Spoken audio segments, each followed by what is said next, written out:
দেশেই আছেন আওয়ামী লীগের সাধারণ সম্পাদক ওবায়দুল কাদের। এবার এমনই দাবি করেছেন যুক্তরাজ্য প্রবাসী সাংবাদিক ইলিয়াস হোসেন। কিন্তু কোথায় আছেন তিনি, বিস্তারিত জানাচ্ছেন আরিফ হাসান।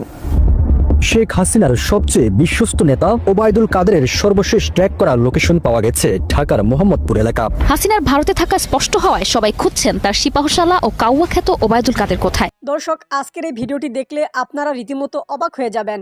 আপনারা জানেন ইতিমধ্যে আওয়ামী লীগ সরকারের পতন হয়েছে। এখন ক্ষমতায় আছেন অন্তর্বর্তী সরকার ডক্টর মোহাম্মদ ইউনূস। অন্তর্বর্তী সরকারের মাননীয় উপদেষ্টা ডক্টর মোহাম্মদ ইউনূস থাকাকালীন দেশে কি কি ঘটনা ঘটে যাচ্ছে তা আপনাদের প্রমাণ সহকারে দেখাবো। দর্শক, কথা আর বাড়াবো না, ভিডিওতে চলে যাব। তার আগে আপনাদের কাছে ছোট্ট একটি অনুরোধ, আপনি যদি আমাদের চ্যানেলে নতুন দর্শক হয়ে থাকেন তাহলে অবশ্যই চ্যানেলটি সাবস্ক্রাইব করে পাশে থাকা বেল আইকনটি বাজিয়ে দিতে ভুলবেন না। যারা অলরেডি আমার চ্যানেলটি সাবস্ক্রাইব করেছেন তাদেরকে জানাই অসংখ্য ধন্যবাদ। চলুন ভিডিওটি শুরু করা যাক। দেশেই আছেন আওয়ামী লীগের সাধারণ সম্পাদক ওবায়দুল কাদের। এবার এমনই দাবি করেছেন যুক্তরাজ্য প্রবাসী সাংবাদিক ইলিয়াস হোসেন। কিন্তু কোথায় আছেন তিনি, বিস্তারিত জানাচ্ছেন আরিফ হাসান।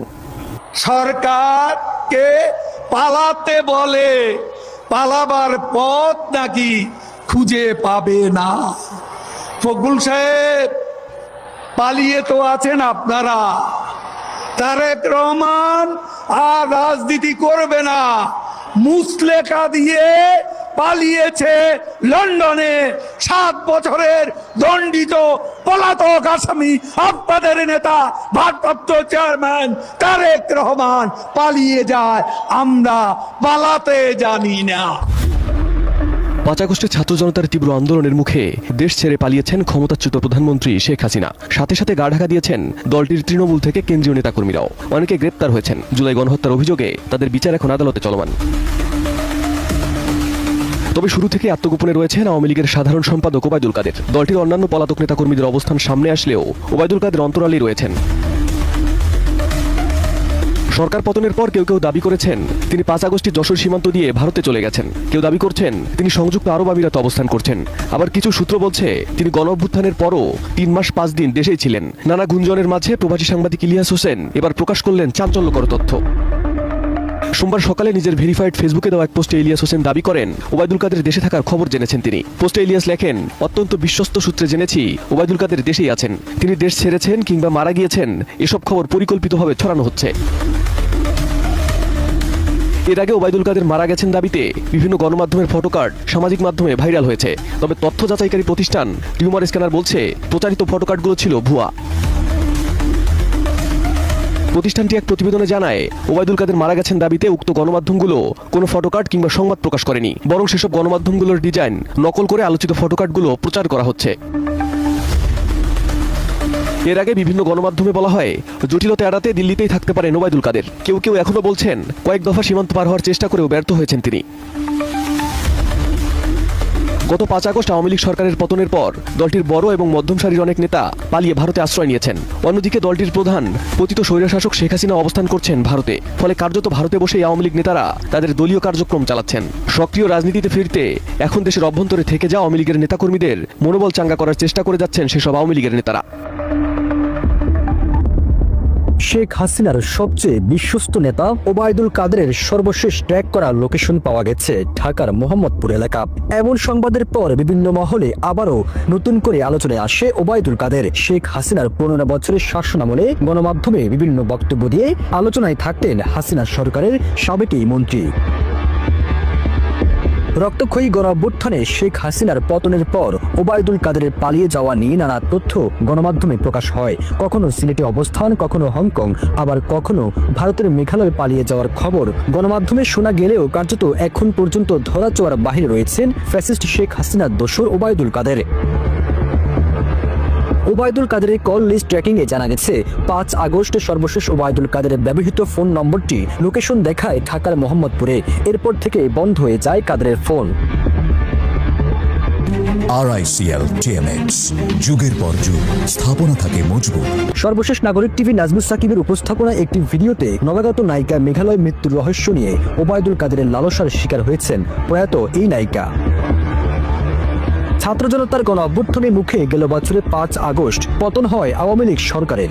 এ সময় দলটির সভানেত্রী ফ্যাসিস্ট শেখ হাসিনা দেশ ত্যাগ করে ভারতে আশ্রয় নেন। শেখ হাসিনা পালিয়ে যাওয়ার পর আওয়ামী লীগের অনেক নেতাকর্মী গ্রেপ্তার বা পালাবো না,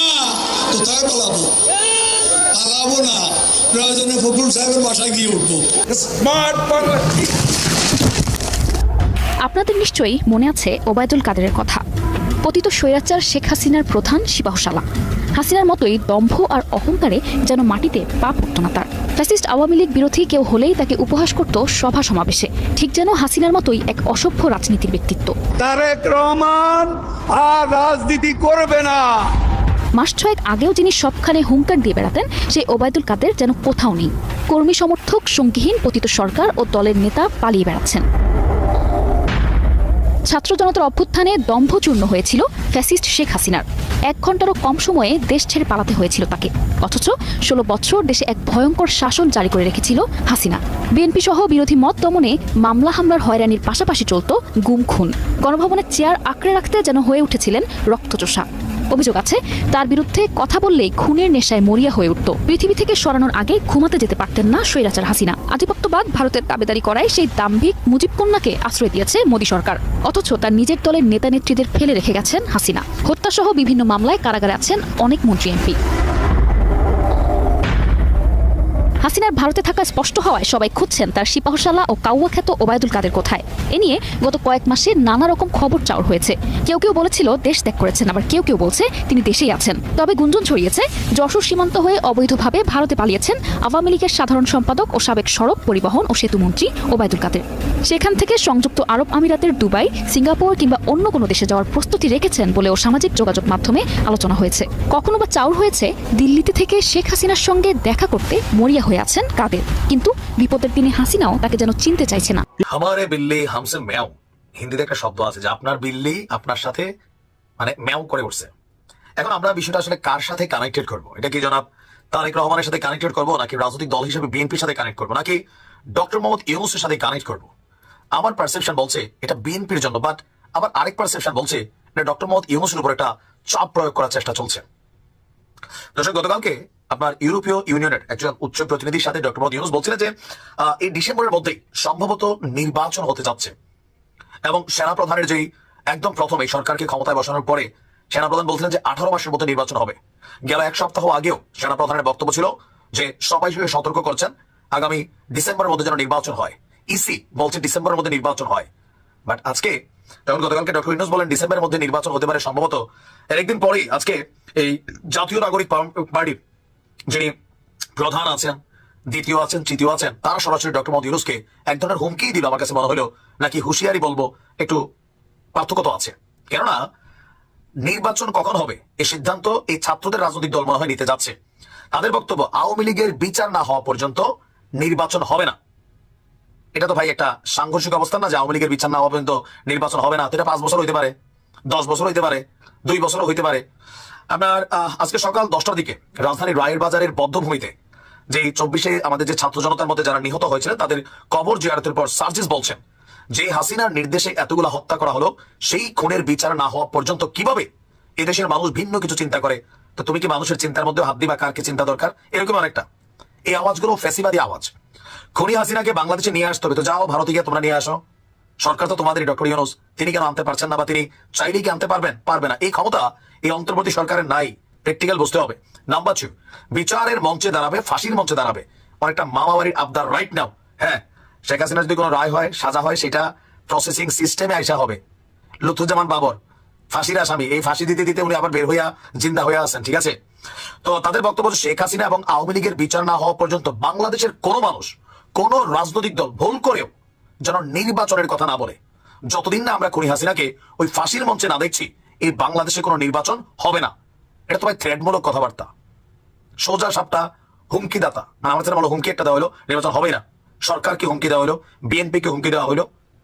তোমরা রাজনৈতিক দল হিসাবে এটা দাবি করতে পারো, বাট এভাবে হতে দিব না। ফ্যাসিবাদী আওয়াজ, এইটাই ফ্যাসিবাদী আওয়াজ। নতুন বাংলাদেশ, শেখ হাসিনা মনে করতো বাংলাদেশ আমার বাবা স্বাধীন করছে, দেন এই দেশটাতে আমি যা খুশি তা করবো। এটাই তো সমস্যা। মেইন সমস্যা কোথায় ছিল এইটা। এখন এই 24 আগস্টের পরে, 5 আগস্টের পরে আমাদের ছাত্ররা অনেকটা ওই শেখ হাসিনার স্টাইলেই আমরা এই দেশ স্বাধীন করছি, আমরা যা কম এই দেশে তাই হইতে হবে। এটা তো রাজনীতির ভাষা হইতে পারে না। বিএনপিরা যেরকম লালখারা দিচ্ছেন, বিএনপি তো ঠিকই মাঠে নামে থাকবেন। এগুলো বুঝতে হবে, দেশে অস্থিতিশীল পরিবেশ তৈরি হবে। তার বক্তব্য, আমরা রাজপথে ছিলাম, রাজপথে জীবন দিছি, মায়েদের চোখের পানি ঝরছে, তো আপনাদের কাছে একটা অনুরোধ করতে পারি, আমাদের জায়গা থেকে মায়েদের পাশে থাকা সর্বোচ্চ চেষ্টাটুকু করবো। তো সাইদের মায়ের পাশে তোমরা তো তারা দাওয়াতি দেয় দলটা উদ্বোধনের দিন, এখনো পোলাপাইন রাস্তায় ঘুরতেছে অসুস্থ হইয়া, তাদের চিকিৎসাটা শেষ করছো? যেগুলো তোমাদের কাছে টাকা পয়সা ছিল এগুলো খরচ করে এদেরকে একটা সুষ্ঠু পুনর্বাসন করছো চলমান, এটা তো আর প্রায় 5 বছর লাগতে পারে। এখন এই ধরনের বক্তব্য এগুলা হচ্ছে হুমকি টুমকি টাইপের আর কি। তো এরকম বক্তব্য দিলে খুব বেশি দিন লাগবে না রাজনৈতিক দলগুলা আর তোমাদের মধ্যে সংঘর্ষ হইতে। মানে অতিরঞ্জিত আবার কোনো কিছু ভালো না। এই ধরনের বক্তব্য ডক্টর ইউনূসকে বিপদে ফেলবে। বিবিসি বাংলার সাথে যে ইন্টারভিউটা দিয়েছেন আমাদের প্রধান উপদেষ্টা ডক্টর ইউনূস, সেটা এযাবৎকালে তার দেয়া সব ইন্টারভিউর চাইতে আলাদা, ভীষণ আলাদা, এবং তার একটা বড় পরিবর্তন লক্ষ্য করেছেন। অন্তত আমি ধারণা করি আপনারা যারা মন দিয়ে ভিডিওটা দেখেছেন শুধু শুনেননি, দেখেছেন, তাদেরও ব্যাপারটা সম্ভবত চোখে আড়ায়নি। আমার কাছে মনে হয়েছে প্রধান উপদেষ্টা বেশ অসহিষ্ণু হয়ে উঠেছেন। শুধু তাই না, তার মধ্যে খুব টিপিক্যাল কতগুলো রাজনীতিবিদের চরিত্র কিছুটা হলেও দেখা গেছে। অবশ্যই আমাদের দেশের টিপিক্যাল রাজনীতিবিদদের ওই যতটা আছে সেই এক্সটেন্ট বা ইন্টেন্সিটিতে না, কিন্তু কিছু কিছু লক্ষণ আমার চোখে পড়েছে। এবং আরেকটা ব্যাপার জরুরি, দুজন ব্যক্তির প্রতি তাকে বিরক্ত মনে হলো। একজন হচ্ছে জনাব তারেক রহমান এবং আরেকজন হচ্ছে আমাদের সেনাপ্রধান জেনারেল ওয়াকারুজ্জামান।